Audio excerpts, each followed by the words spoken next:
What's going on there, YouTube, and welcome back to another comic book video. This is the channel where we sit down and cover different comic book stories from different comic book companies. This time, we are going to jump back over to Marvel Comics and continue our coverage over Jonathan Hickman's Secret Warriors. We covered the first story a month ago, or more than that actually. I felt like it would be a good idea to cover the rest of the series because this is a great series from a great writer, which, if I remember correctly, this is the first time he wrote for Marvel Comics. Well, his first series. But it is honestly a great series. If you are new to Secret Warriors, this is a series that really spun out of two different books. The first being Secret War, with no S at the end of it, where you had Nick Fury go on a mission that was not approved by the American government. And so when that mission backfired, he was kicked out of S.H.I.E.L.D. and wanted by the American government. So when he was on the run, he found out about the idea the Skrulls were taking over the Earth in a secret invasion. This is where the secret invasion concept comes in. Once he found out, he realized he needed a team, except a team of people that he can trust. And since Secret Invasion was all about the idea of Skrulls replacing people and pretending to be those people that they had replaced to pull off their secret invasion, we found out that Nick had a bunch of files on different people who he grabs that no one knows about and turns them into his team, the Secret Warriors. And we will talk about some of the characters as we go through this book.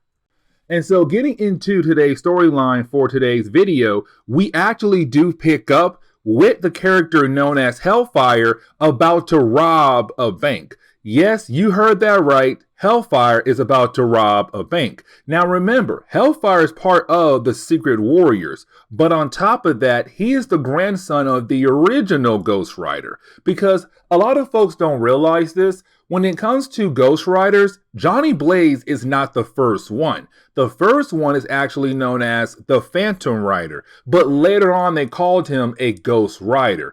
Either way, Hellfire is the grandson of the original Ghost Rider, Phantom Rider. Either way, that is the moment we kind of find out that Hellfire is actually not alone. Matter of fact, the entire Secret Warriors team is there right now to help him rob the bank. Now, once they're able to gather all the money in the bank, of course, our team thinks the money is for them. But that is the moment you have Nick Fury walk in and say, no, the money is not for you. It's for Dum Dum Dugan and the Howling Commandos. Now, originally, the Howling Commandos was Nick Fury team back in the 1940s and the 1950s.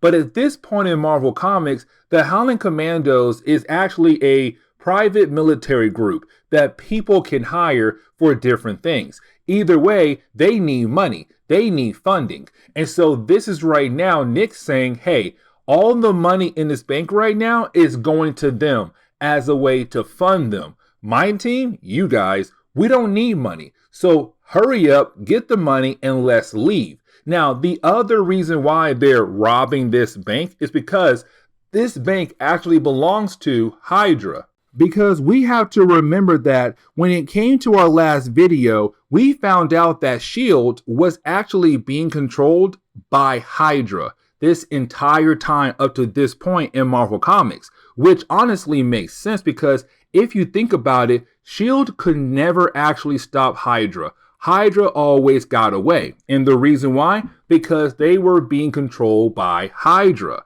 Now, with that being said, though, we kind of find out that Baron von Strucker is very upset. And matter of fact, he is the leader of Hydra. But the reason why he's so upset because that bank that just got robbed, that was his bank. That was all his money gone. Just like that. And so he calls up Norman Osborn. Now, when he calls up Norman Osborn, we also have to remember that Norman Osborn is actually the leader of Homeland Security. Because after Secret Invasion, you had the American government say, you know what?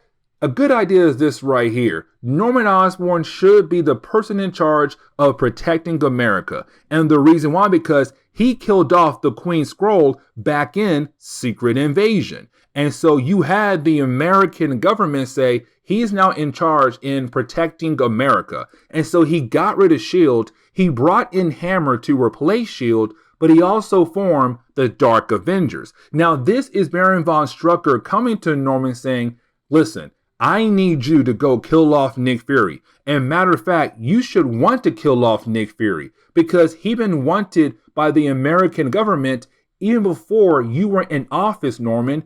And if you're able to actually get him and kill him, just think how the American government will look at you then. You got the most wanted person in the world and you killed him or even locked him up.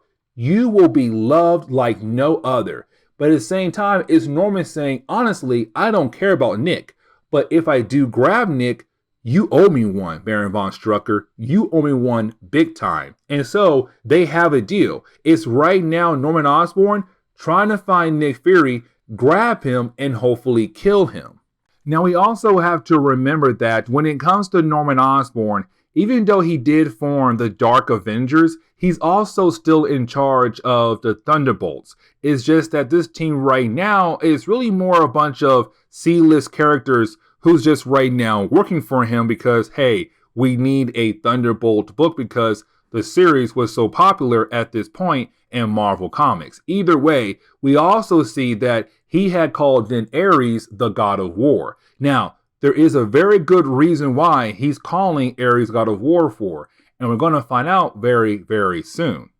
And that is the moment where we actually jump over to Nick Fury. Now, when we do, it's Nick Fury right now listening to his team complain about the idea that they're unable to actually keep any of the money that they had stole from that bank earlier. And honestly, you have Nick tell the Secret Warriors to just get over it and move on with their lives because honestly, they have other things to worry about. Now, that is the moment where you do have Phobos appear. Now, Phobos is the son of Ares. And right now, it's Phobos coming to Nick Fury and saying, hey man, listen, it's about time. Now, we have no idea what these two characters are actually talking about, like time for what? We have no idea, but apparently it's time for something big. And so right now, you have Phobos saying you have to go because it's time for you to do that thing. And so you have Nick leave to handle this situation.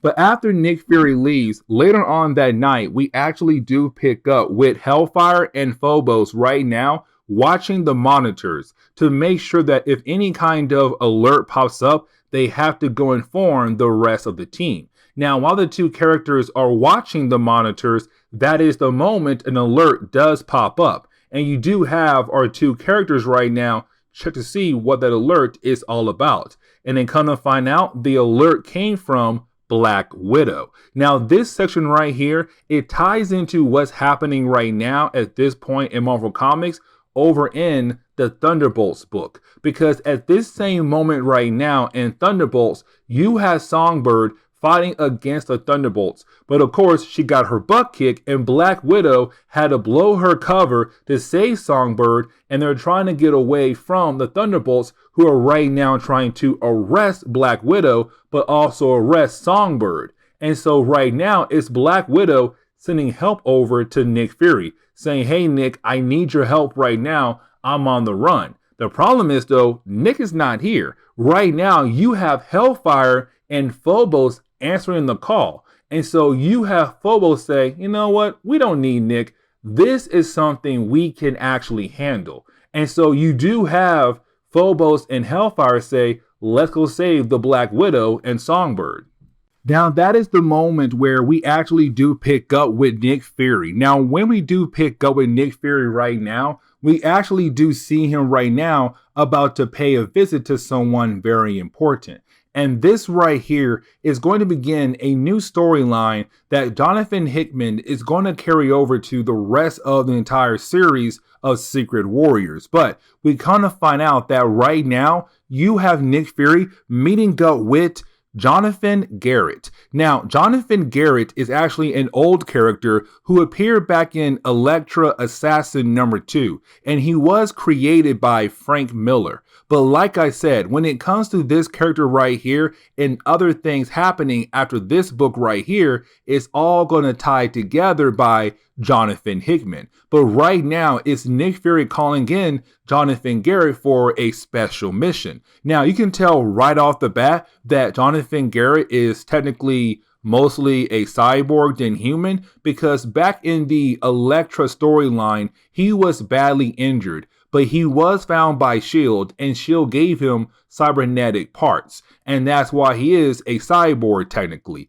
Either way, right now, it's Nick saying you and I are going to work together to hunt someone down. Very important. But getting back over to Black Widow and Songbird, right now you do have the two characters trying to get away from the Thunderbolts, because again, over in the Thunderbolts series, where the storyline is also taking place in, you had Songbird actually attack the Thunderbolts. And of course, Black Widow had to save her, and so right now, these two characters are on the run while being chased by the Thunderbolts. And so, like in that storyline right there, in this one as well, they do go over to a secret S.H.I.E.L.D. base underneath some kind of football, baseball stadium. Either way, it is a hidden S.H.I.E.L.D. base. And when they arrive, they are confronted by Nick Fury. Now, like in that story there, though, Nick Fury told them, you made a mistake coming here, because this area is actually not clear at all. And that is the moment you had the Thunderbolts blow the door down and say, hey, we found your base and we're here to capture you. And so getting into the second chapter for today's video, we actually do pick up right now with the Thunderbolts being able to actually capture Nick Fury, Black Widow, and Songbird. Now, with that being said, though, if you saw my video for the same storyline, but of course for the Thunderbolt side, you know what's about to happen next, because that is the moment where you have Norman Osborn walk in. Now, you also probably wondering, how in the world do we have two Nick Furies at the same time and two different locations? Because we have one Nick Fury right now who's technically recruiting Jonathan Garrett, and we have this other Nick Fury right now who's been captured by the Thunderbolts. What in the world is going on? Well, you're going to see here in a moment. But if you saw my video when it came to the Thunderbolt side of the story, you know what's about to happen next. Because remember, once you have Songbird and Black Widow moved to a different part of the base to be interrogated by the Thunderbolts, you have Nick Fury be confronted by Norman Osborn. Because let's not forget, earlier in the story, he was actually hired by Baron von Strucker to find Nick Fury and to kill off Nick Fury, because Nick has been ruining a lot of different operations for Hydra.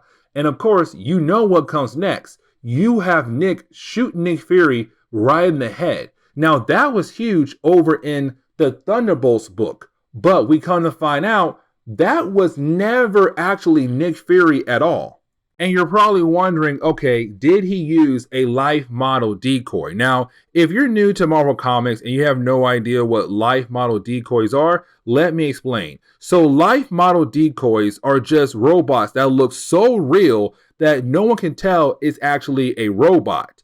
And so a lot of times you have Nick Fury use a life model decoy as a way to take his place in different kinds of situations where he feels like he may be in danger. And so right now, you would think that this would be a life model decoy. But the thing is, it's not. Because once the robot body opens up, you have Phobos in there. And when he comes out, he came here to meet his father. Because Ares, the god of war, was there as well. Now, if you read the Thunderbolts book, Ares was not there.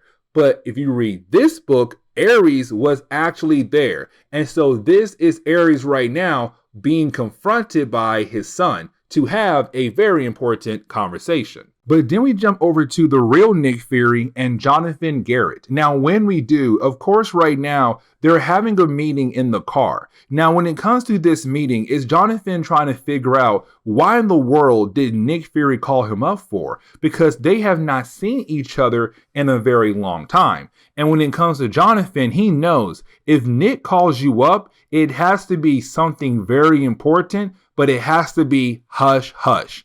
And of course, when it comes to being hush hush, that means that you might run into a lot of trouble. And so right now, it's Nick saying, I want you to have a meeting with someone known as Seth Waters. Now, Seth Waters used to work for S.H.I.E.L.D. So did Jonathan Garrett, but you have Nick say, hey, Seth Waters came after you left S.H.I.E.L.D.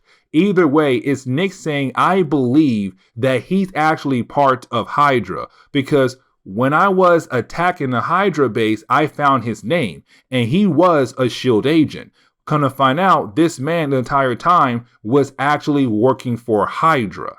And so that means that this man was probably feeding Hydra information about S.H.I.E.L.D. We don't know. Either way, it's Nick saying, I need you, Jonathan, to have a meeting with him and see if he is Hydra or possibly just it was a mistake and he's actually a good guy and wants to work for S.H.I.E.L.D. once again. But then you have Jonathan realize there's something more to the story. And when Nick tells him there is and says that it's going to be like the old times, you have Jonathan show that he's kind of upset but understand what he has to do. But unfortunately, we're not able to actually learn what Nick means by that because we jump back over to our other situation that's going on right now underneath the football stadium, that old S.H.I.E.L.D. base. But on the outside, we kind of find out that Hellfire and also Eden, better known as Manifold, were watching the place just in case Phobos did need their help. And of course, with things kind of popping off, you have Hellfire Eden say, okay, it's probably best for us to go ahead and go in there and save him because if we don't, things could just get only worse.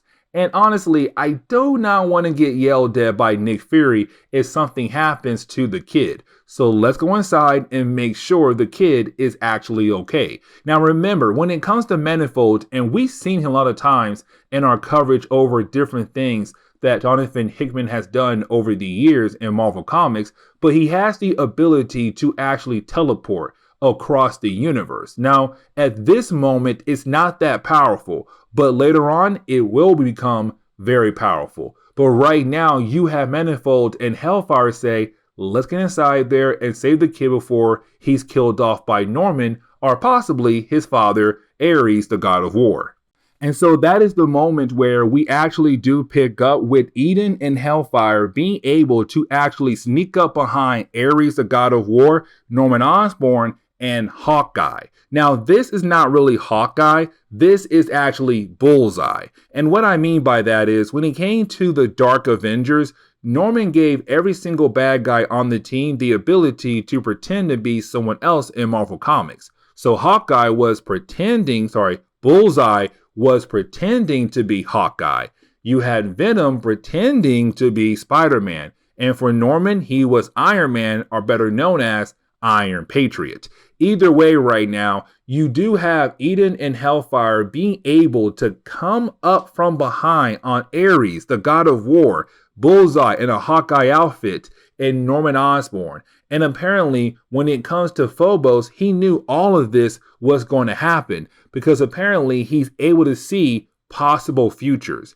And this one was a possible future. And so he knew that Norman was going to be here. He knew that he'll be okay. But he also came here to say, back off, Dad. Because right now between Ares and Phobos, there's bad blood. And apparently Ares had made a deal with Norman to get his son back away from Nick Fury. And so right now, you have Phobos saying, no, back off, I'm okay, and honestly, I don't like you. And the reason why you have Phobos so upset with Ares, the god of war, because Ares had actually joined the Dark Avengers and is working for this madman, Norman Osborn. And then you have Phobos tell Norman, you're gonna fail. Literally, your time is about to come. You are going to fail as a leader.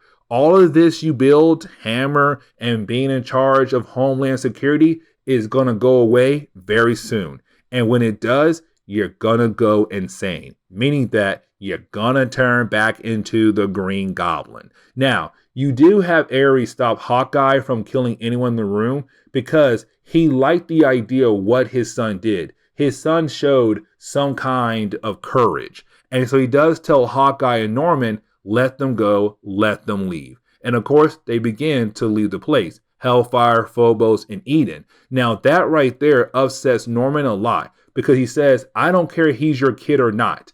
I am going to kill him and all his friends for attacking me and making me look bad.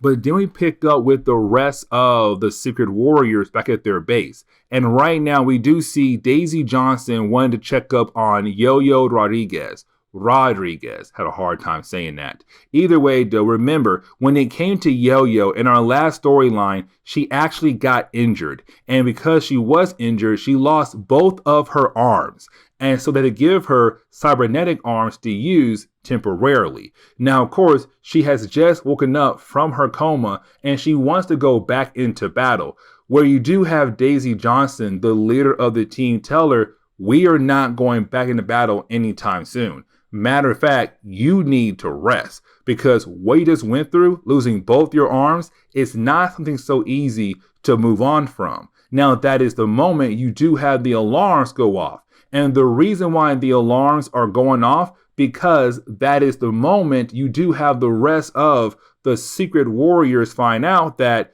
Phobos, Eden, and Hellfire are trying to run for their lives because they're being attacked by Hammer, the Dark Avengers, and probably the Thunderbolts as well.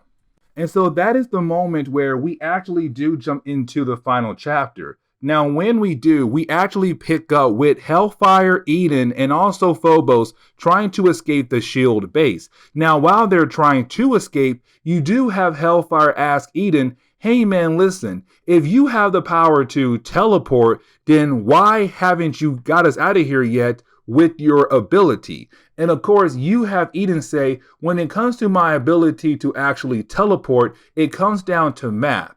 Meaning that it's very easy for me, myself, to teleport, but once I'm trying to do something bigger, let's say our group, I have to do more math to figure out how I'm going to do it and take us where. And on top of that, I have to see outside world. Right now, there's no windows. There's literally only one door right now that we're going to as our way out.